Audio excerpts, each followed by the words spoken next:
I would love to get your opinion, and simply just your opinion on, with the 2024, we're in a modern world. We have so many advancements in technology and medical technology, and yet, I mean, you gave me a statistic there about 80% of Americans being overweight.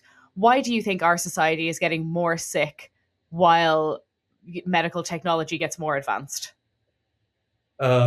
Medical technology is advancing in such a way, and I don't think it necessarily has to be this way, but this is the Hmm. way it is advancing. It's geared towards dealing with acute, very specific situations. Okay. There's obviously a huge financial agenda at play. Yeah. Um, I mean, that's not even hidden anymore. It's basically No, stated no, publicly. absolutely not. Yeah. But I think that people have the wrong, for the most part, people have a misguided attitude towards their own accountability for their own health. How many times have I heard, well, I don't get it. I have this, but my doctor couldn't do anything. Yeah. Um, Yeah. and okay, on the one hand, yes, I get that. But on the other hand, where's the other side of the conversation? It's like, I don't understand why I developed IBS. It's like, well, you eat terribly, you eat at the wrong times, you're full of stress, you're sedentary, you've taken no effort in maintaining health besides taking turmeric capsules because you saw them at Whole Foods one day. Yeah. Yeah. That's hardly saying, all right, what do I have to do to maintain my body in the way it needs to be maintained? I drink Yeah. a lot of alcohol, smoke a lot of weed, smoke cigarettes, eat tons of chocolate, whatever, right? Yeah. Um, and an allopathic doctor is not trained, and it's not their job to sit there with you and walk you through all that. Yeah. They're not going to do it. So, you know, So they're gonna treat your symptom, right. whereas we need a whole body approach, a mind, body, Right. soul approach almost. Yeah, and it's not easy to maintain health. It's a job. It's work. Yeah. And a lot of people just don't want. They don't want to. It's not that they just don't want to do it.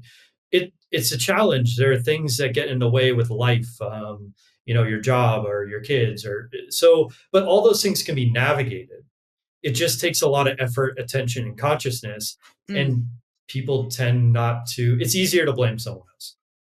that makes a lot of sense. Yeah. It And really so they does. blame, blame, blame. And it's like, oh, well, we'll create a new x-ray that, pinpoints this tumor a little bit better, whatever it is. I don't know much about x-rays. But it's like, oh, great. It's like, yeah, but you still have the tumor. Yeah, yeah, and Um, also, like, as you said, the yeah, financial aspect, great for the people who can afford to get in the brand new X-ray, but that's not for sure. everybody. Yeah. Right. Right. And people are under a lot of stress. Financial challenge is a huge impact in health profile. Wow, yeah. Yeah, they can't afford to uh, maintain their health because they have to work 2.5 jobs. Um, all those Yeah. kinds of things. So true. Yeah, so there's a huge range of range of reasons why people don't maintain their health. It's huge, and it's part of my job and any holistic practitioner to sift through what can be changed and worked on, and what is legitimately a hardship. Mm. And often the two are enmeshed and they need to be teased out from each other. I find it so interesting that I've done a couple of these interviews now with experts. I've interviewed a woman who is an expert in menopause and quantum biology. I interviewed another lady who was an expert in ADHD in children, and now yourself. And the similarities across the board are mind blowing. And they're not, you know what? I take it back. They're not mind blowing. It's the simplicity of them. It's like, it's all the free stuff. It's going outside in the morning and getting a little bit of sunlight. It's, eating your proper meals that are based on whole foods that are grown near you and stuff like that. And it's the same for everything. And it's like, of course it is. That is this. There is no there's no turmeric capsule in the world that's going to replace vitamin D from the sun. You know what I mean? Right. So just it really is a wealth of knowledge just to get to talk to experts like you and the other ladies I've interviewed and see that, like, yeah, it's as simple as it's so simple that you don't even really think about it. Whereas, as you said, you'll go to the doctor and try and get that. I need something to blame. There's something wrong with just my liver. It's just my liver that's the problem. We're going to fix that liver. And Right. it's like, no, let's take a step back and look at your sleep and your eating.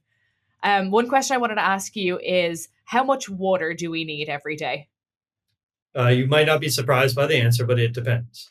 Okay. It depends on where the person's living. It depends on the season. It depends on their height, their weight, and their physical activity. On the So, season, is that yeah, of course, sweating absolutely. replacing from hot weather? Is that what it is? Well, and humidity levels and so Mm, on and so forth, right? So completely depends on the person, completely depends on the season, completely depends on the physical exertion level that a person, a construction worker needs more water than an accountant. okay. Absolutely. Um, Yeah. Yeah. and that can range very widely from, I'd say minimum of about 4 to 6 cups of water a day to a gallon. Yeah. Um, but the other thing about hydration is drinking water, funnily enough, is not the best way to hydrate our system. Eating, Explain. yeah, eating the body can only absorb a certain amount of water, drunk straight water at a time, and Okay. most of it just filters through. The best way to keep your system hydrated is a good diet with foods that have a high level of water content, like zucchini, squash, Okay. vegetables, basically. Yeah. Yeah. And then that keeps your system much more hydrated than just drinking the right amount of water. Wow, that is Um, so interesting. I feel that there's a yeah. push lately for like putting salt in your water or electrolytes or all these little powders and There, potions and stuff, but a slice of yeah. watermelon's probably going to cut it. Yeah. I mean, there are so many hacks and gimmicks. That's what our thing is. And it's not that there's no truth to them. Mm, But what happens is people like Frankenstein these hacks together and then think they're being healthy. And it's just a bunch of little tricks that it's like, you're a magician with cards up every sleeve. It's like that yeah. might be entertaining, but that's not real magic.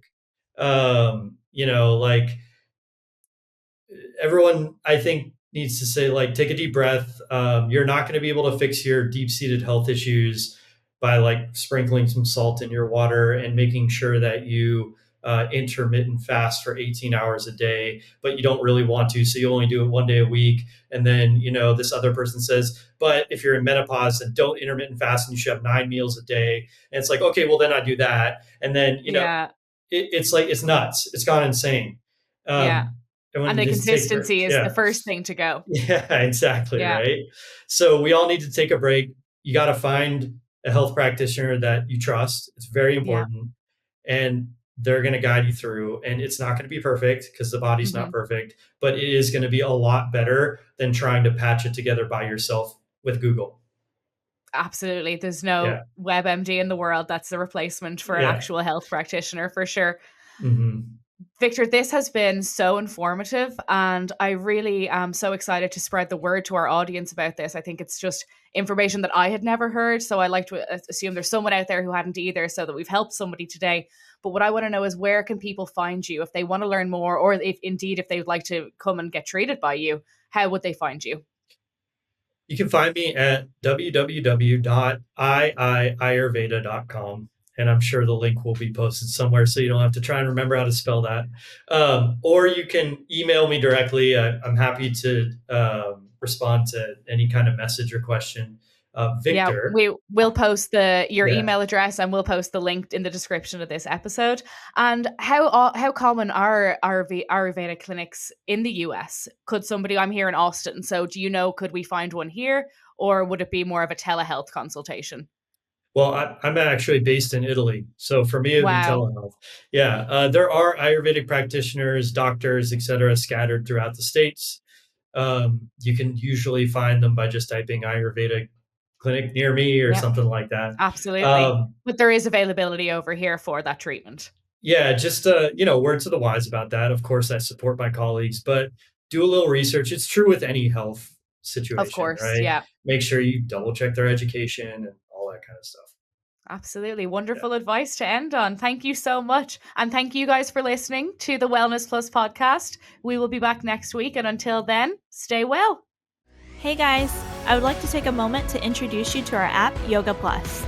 You will have access to an incredible selection of videos led by top instructors in yoga, fitness, nutrition, and so much more. Download our Yoga Plus app available on iOS and Android today.